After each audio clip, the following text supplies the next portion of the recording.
Hi everyone, welcome tonight into the BIA Code Jam, December Code Jam. I'm so happy to be here tonight with you. Thank you all for taking your time before Christmas break, and we greatly appreciate you participating in this Code Jam and in this great event.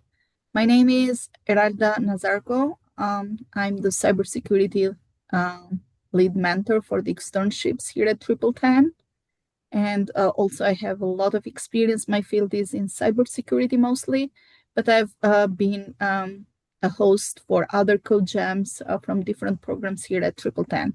I'm very excited today to be here with you because your topic, guys, is very interesting and very current. It's a question, $1 million question. What's going on right now with Americans in terms of how they spend their money and are they being wise or not. So what is a data jam, which is the first thing that we are going to introduce for others that probably haven't heard about this great opportunity. If you are new to this space, let me tell you what a code jam is. At TripleTen, it is a friendly competition that occurs for our students during their normal coursework. They are super short competitions where a group of students get together and jam out a bunch of work to meet the prompt. This one is a data jam, as I mentioned, more focused, more data-driven, and all about jamming out business analyst work and bringing data insights into life. BI tools are the great tool that can be used in every organization for better decision making. So your analysis, it's very important because not only analyze data, but also gives perspective and helps the top level management for better decision making. So this data jam consists of two parts, working on data and presenting it, because what is the last process of data analysis is presenting, publishing the results. And last week, our participants were challenged to collaboratively analyze the provided data set to confirm or refute the claim that Americans are spending more than they earn, which is actually a very, very interesting topic. And there are a lot of debates when it comes to that. Is that good? Does it help part of economy? Is it good for family economies, etc., and the implications? So in order to get answer to this $1 million question, we are going to have two teams presenting tonight. And we'll see what are the insights and the conclusion that they achieved from analyzing the data set that was provided. So today the teams are going to show their project off.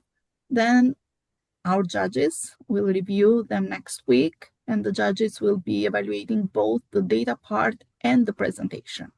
So the presentation skills are quite important, and please do your best tonight. We encourage you to support our brave participants in the comments. So now the fun time will begin. We have two teams, as I mentioned, and also we have interesting names. We have the super smart spenders. Sonia, Matthew, and Maria are going to present tonight. And then we have team number 2 that I will introduce later once we are done with team.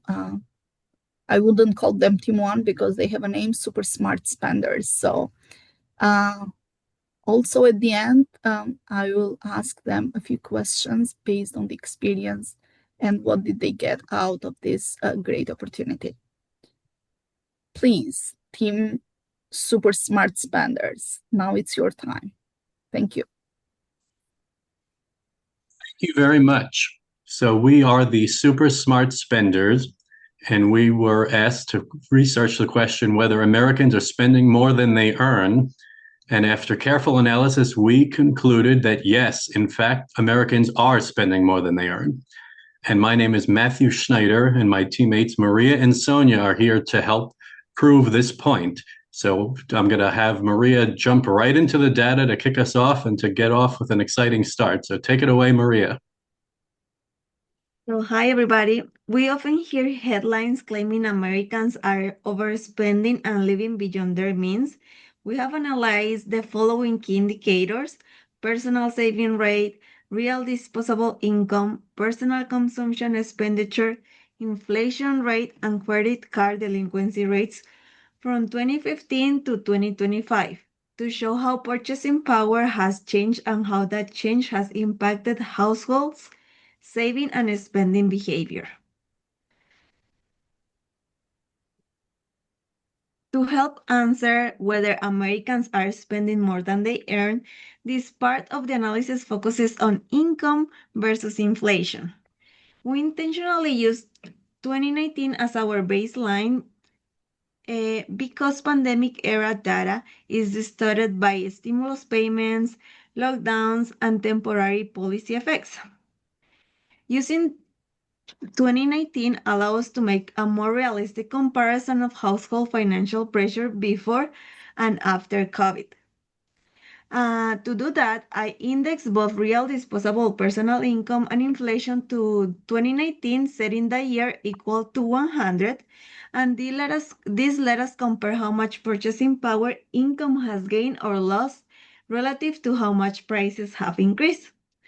As you see in the chart, we found as a clear gap.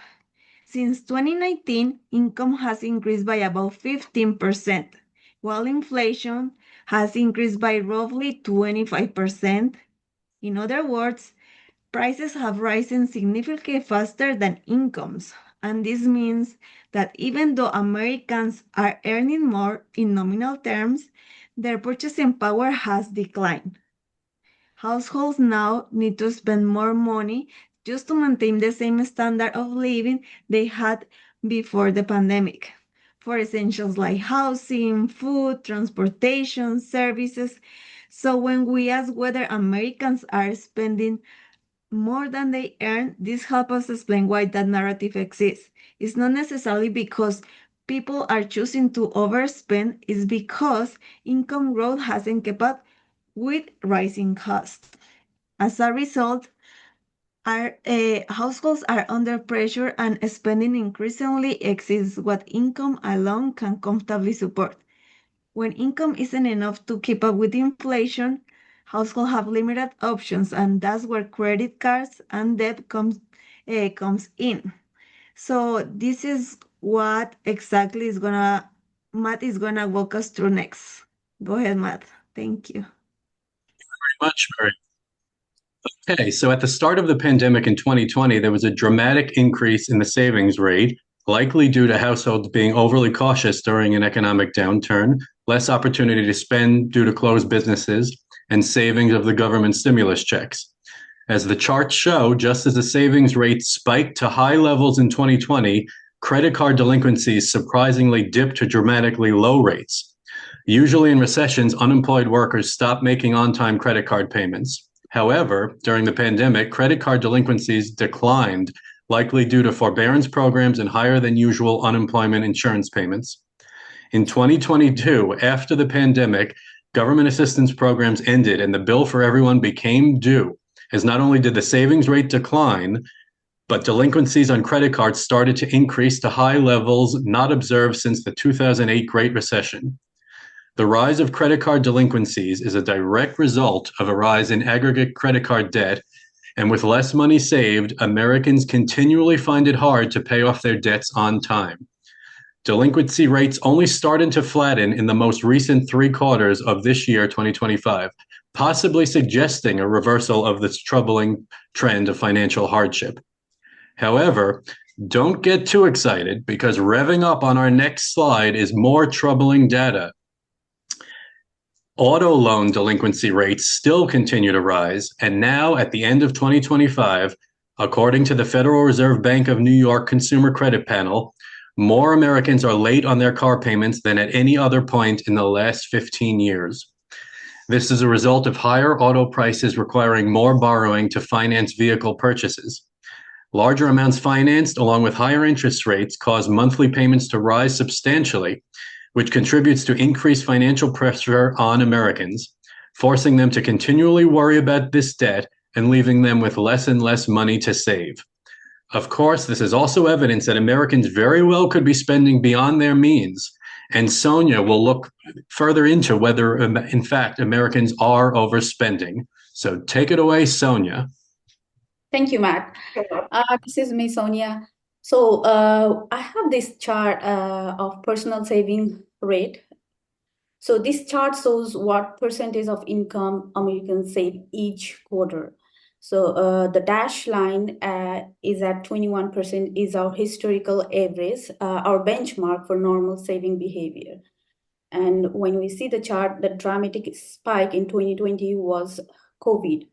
People couldn't spend money on travel, dining, entertainment, and government stimulus checks were being saved.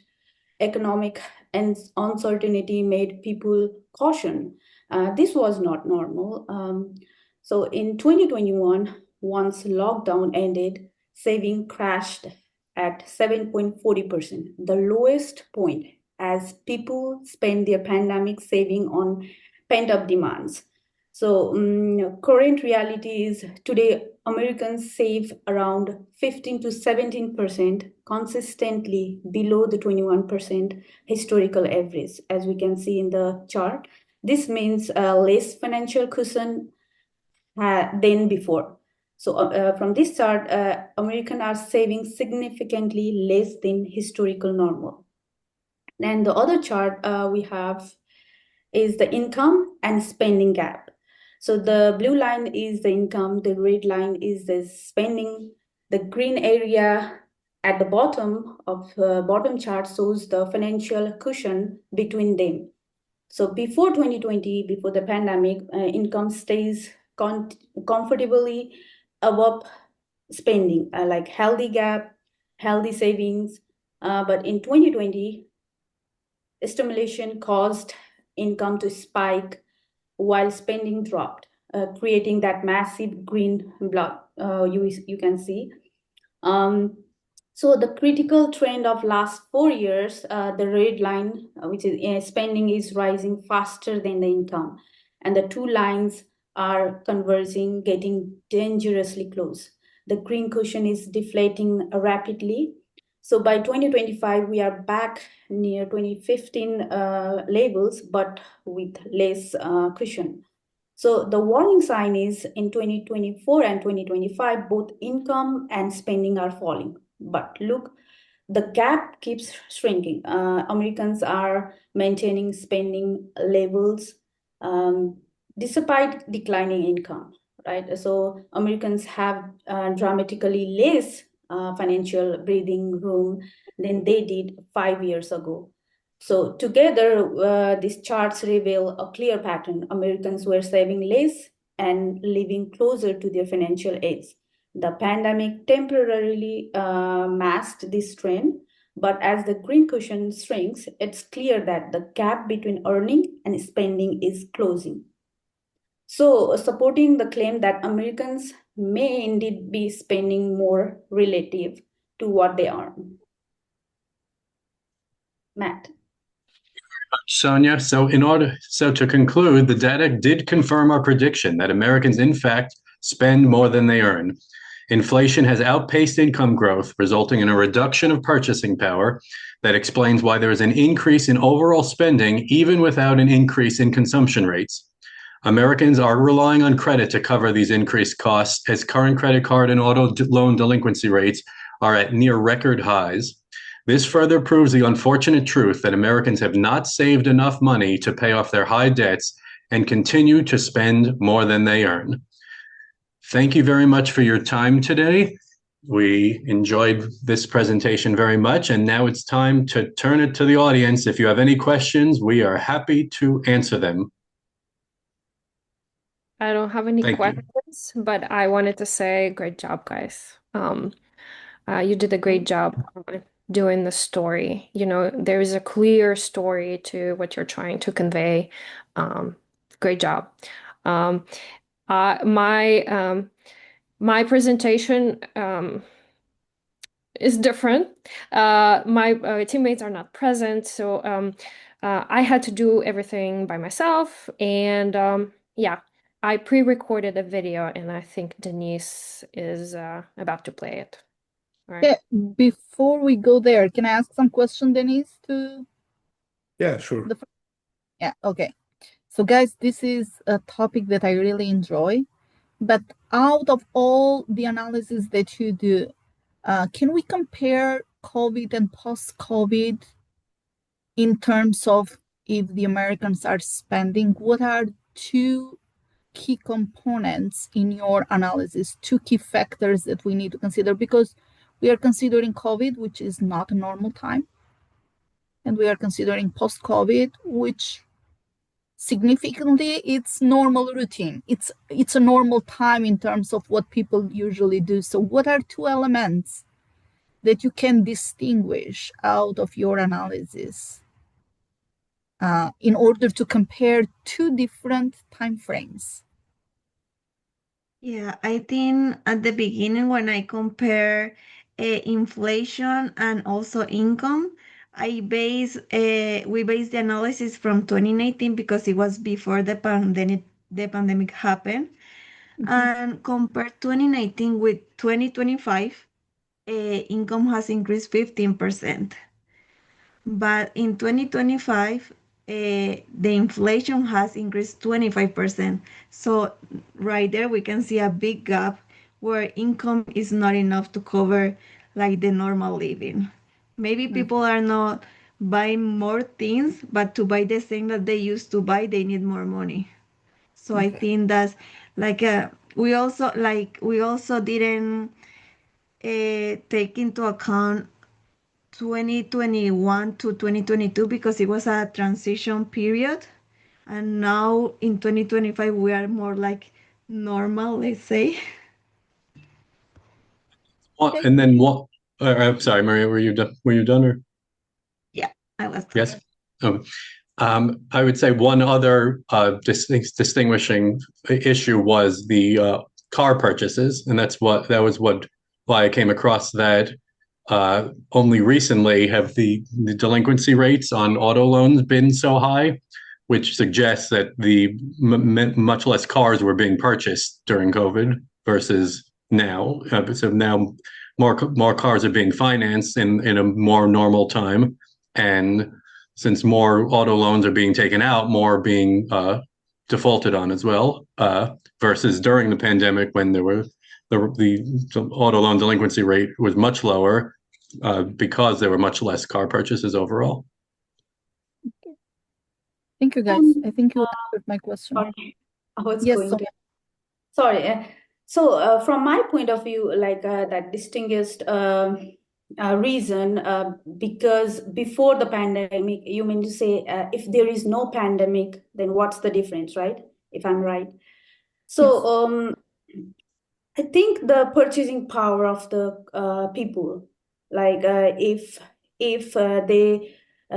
they see their income and they spend according to their income, what they really want, what they really need, and what is necessary, right? So I think that will help. Thank you. Thank you, Team 1. So now it's time to introduce team number 2.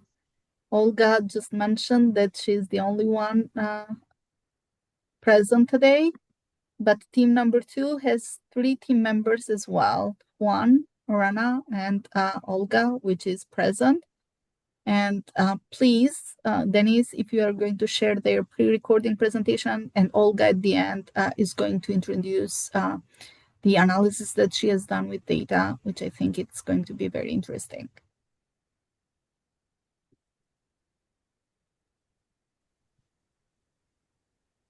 Hello, everyone.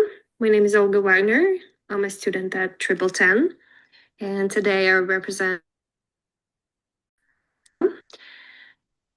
my analysis. So today we are trying to answer the question, are Americans spending more than they earn? Is this narrative true? So what does it really mean? Are Americans spending more than their current income adjusted for inflation? Are they spending by saving less or by borrowing money from the banks? Or is there a combination of all three? So let's examine. The first three charts, they represent personal savings rate throughout the years. So we have the longest time frame since 1959 to now, last 20 years and last 5 years. And as we can see, the savings rate was actually going down and it hit its bottom around the 2008 financial crisis. And then it was growing until we were hit by COVID-19 pandemic. And we can see on this last 5-year chart that we are trying to recover from it and save more, but the growth rate is declining. In 2020, it was 0.59%. Then it decreased by about 0.10% and even more this year. So we are saving less and less money as a nation. Okay. This next chart represents disposable personal income adjusted for inflation. And the yellow bars represent year-over-year percentage growth. And again, we have three timelines since 1959 until today, last 20 years, last 5 years. And again, we see that the disposable personal income was growing until the pandemic. We can see it closer here. And recently, it's been trying to recover. We have a huge dip in 2022, but the growth rate is declining. So the disposable personal income is growing, but not at the rate we would like it to. So to make our point, we chose this indicator, household debt service payment as percentage of disposable personal income. And as you see, after 2008, it was actually going down until it hit pandemic years. Then it's going back up, but not at a fast speed. And overall, we can see that it's actually not out of the ordinary. It's about at the 1999 level. So what conclusion can we make? Americans are not broadly spending beyond their means, but they are sustaining consumption with less savings and limited margin for errors, making households' finances more sensitive to future shocks. All right, that concludes my presentation. Thank you. Thank you. Thank you, Olga. Denise? Okay. Now, I want to say something. I did miss one slide. I was editing my Okay. I was editing and You want to share your screen? yeah, if I can. 1 second. I'm still new to public presentations like this.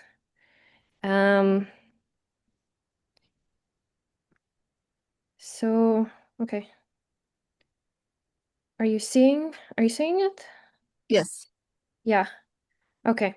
So one chart that I missed in my editing is this one. It compares real personal consumption expenditures to disposable personal income. And to compare these two, I indexed them to 2019, to the pre-pandemic year when life in the world was normal. And here we see that personal consumption was always above disposable personal income. Then we had this switch during pandemic years, probably due to stimulus checks and the help from the government. And now we're back to normal, where real personal consumption expenditure is above disposable personal income. It's above this line at about 3%. And that's what helped make this conclusion that Americans are not broadly spending beyond their means, but they are sustaining consumption with less savings and limited margin for errors, making household finances more sensitive to future shocks. So this is it.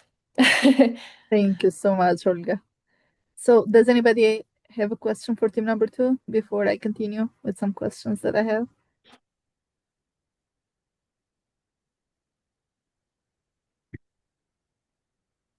Okay. No, I think you did great, Olga. Thank you. Thank you. First time.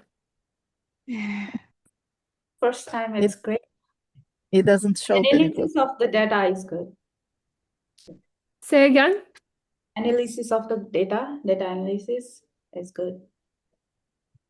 I was just curious, if I can ask these questions, like, when did you guys graduate, or are you still in the program, and how many times were you able to like do this, to present, or do you come from a background of presenting this kind of work? Because I think you did a phenomenal job. Mine is the first time through the Zoom meeting. The day is your first time? Yeah, presentation is first, yeah. Okay. What about Matt and Maria? Yeah, it's my first time too, and I haven't graduated yet. Awesome. You did a great job. Oh, thank you. I haven't graduated yet either, and I've, So Okay. first time for you? I Matt? still hasn't graduated, so yeah, we're in the same. Okay. boat. So Olga already started with some of the questions that I have, but one common question that I have for both teams is, what part of the code jam you like most of all? Coaching? Okay. Sorry, I'm asking what part of the what? Code jam.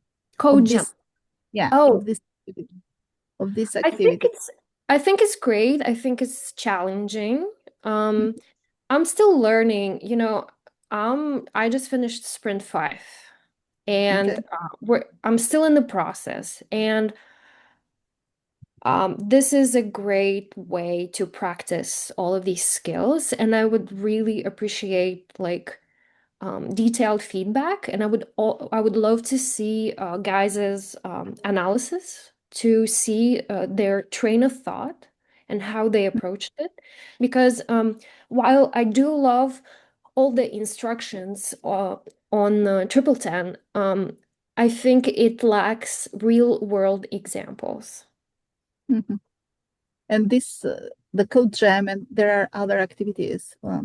Maybe you'll hear a little bit later. We have externships where you collaborate with industry partners and you work with real companies in the field, and that is considered like an internship somewhere else. So we have those parts, but it's after you complete the sprints. In the meantime, code jams act like one possibility for the students to get that experience. And you noticed yourself, you did a great job, and you noticed on team 1 that, hey, have you done this before?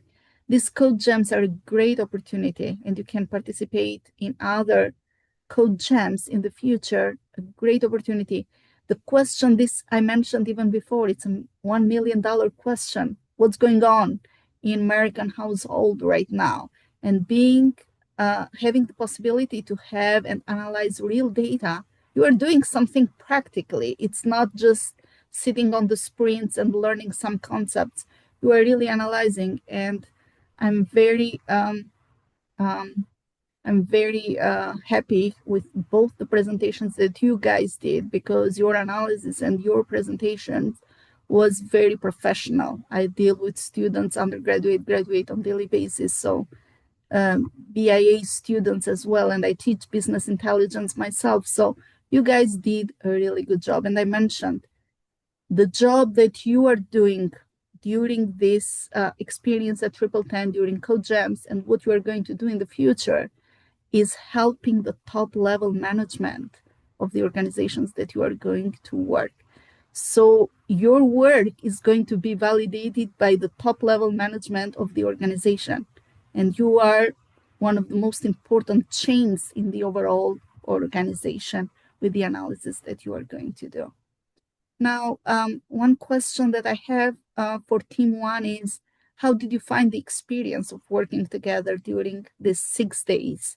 It's a short period of time, but how did you find the experience of sharing, collaborating, synchronizing your work with other team members? Is this a question to me or to? I would like to start with Team One since they are all present today. So I have other questions for you, Olga, as well. So I think ultimately for us, it was fun. We split it up well and we worked together. We gave each other positive feedback, and we had a daily call every morning. We had a Zoom where we were providing each other feedback and giving each other ideas, and I think we worked well together. So I think I personally liked the teamwork aspect of this the most, I think, because up till now, the study, most of it has been self-study, or the course is mostly self-study. I mean, that's what it is designed to be. So I think overall, that was probably my most enjoyable part of the project, was the collaborative environment. Yeah, from my side, yeah, it's like this presentation we have explorer. We explore it, right? So that's how our team work also. Like we explore, and as Matt said, like it is a self-paced course. Like this platform will help us to learn more. And yeah, the Zoom meeting, everyday Zoom meeting, that helps a lot.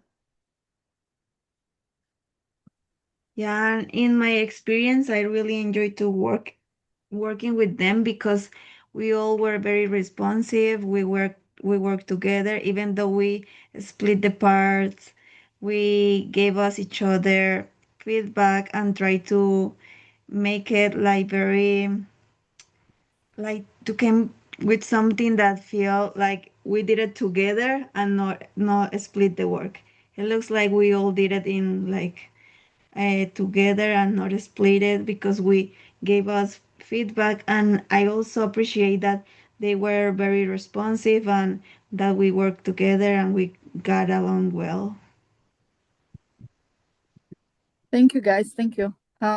Olga, I have a question for you. How did you decide? How did you decide what to prioritize when the time was running short?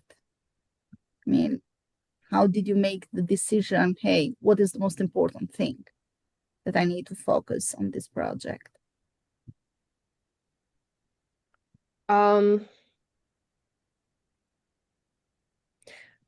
Well, I guess I after careful consideration, I was trying to have a balance of how much data I want to use, because Fred, that website has just unlimited amount of data, and what would be more relevant and would make a point. Because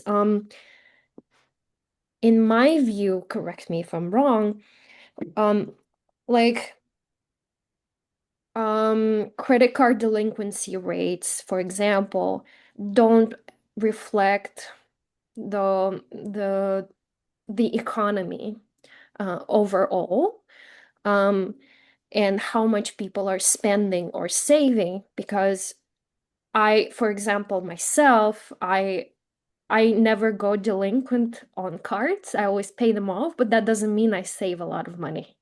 It doesn't mean I don't spend more than I save.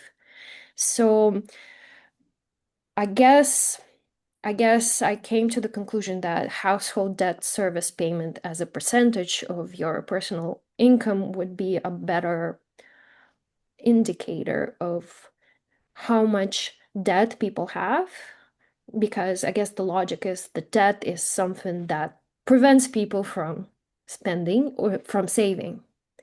So I guess that's how I came to this indicator. Yeah, I think if I dedicated more time, or unfortunately, we weren't able to work as a team. Um, the other two members were really busy, and we could not coordinate a time where we could just meet and talk. And I was just really looking forward to that, because like that's where interesting ideas are born. So I had to just work with myself and just doing research.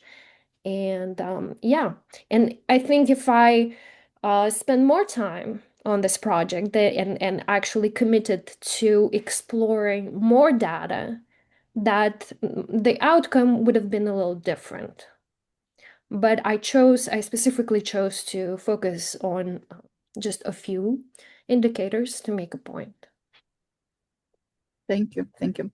I have a last question, and Olga helped me on that, because she asked each one of you if it was your first experience, which you all confirmed. So what would you tell to someone who's nervous about their first Code Jam experience?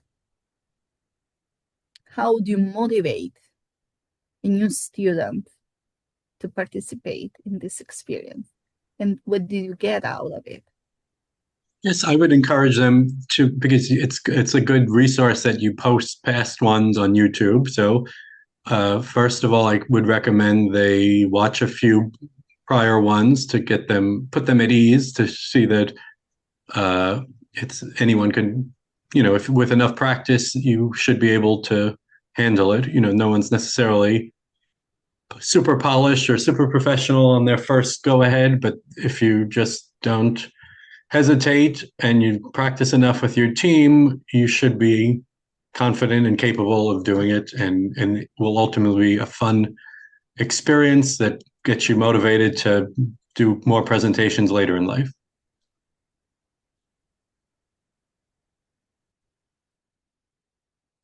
Anybody else that would like to add? Thank you, Oh, Matt. me too, like practice. I'll say practice. Like as much you practice more, it will be easy. Maria, Yeah. Olga, you want to add something? Or Maria? I Whoever. think the entire point of us learning this new skill is to actually practice it, right? Because it takes a lot of resources, a lot of time and dedication to do this. And as much as I hate public speaking, like I signed up for this. And practice creates perfection. So the more we practice, the better. So what's the point of being in the program if not taking advantage of everything that this program offers? Thank you. Maria? Yes, as Olga said, I think we need to use the resources that you guys give us to prepare us for the real world. And I think this is like pretty similar, I guess, because in real world you'll work with teams and you'll have to present to the stakeholders. So, as everybody say, if you practice, you'll get better. And this is a great way to do it. Yeah, and I totally agree with all of you guys. Practice will teach us and will improve us no matter what. So thank you all. Thank you for your hard work. Thank you for your commitment. I don't have a paper certificate, but I can claim that you are not a beginners anymore when it comes to code jams. You have one under your belt now. And I'm quite sure it has been a great experience, not only for you working and dedicating these 6 days, but also for us listening to your presentations. And a very, very interesting topic that you dedicated your time during these 6 days. So that's all from us here at TripleTen for the December BIA Data Jam presentations. Thank you so much for watching us. If you are a TripleTen student and are interested in participation, check out your career channels in the hub, where you can find more information about the upcoming events. I would like to send a special thanks to everyone who helped organize this data jam. Arina, Omar, Diana, Natasha, Olivia, Dennis, Anastasia, thank you so much. Thank you again to all participants for presenting your work today. We are continually impressed by what you build, and I'm glad to be part of these great presentations of yours tonight. My name is Eralda Nazarko one more time, and it was my privilege being part of this Code Jam tonight. Happy holidays, everyone. Thank you for watching, and thank you for being present to all the students tonight. Have a good night. Thank you.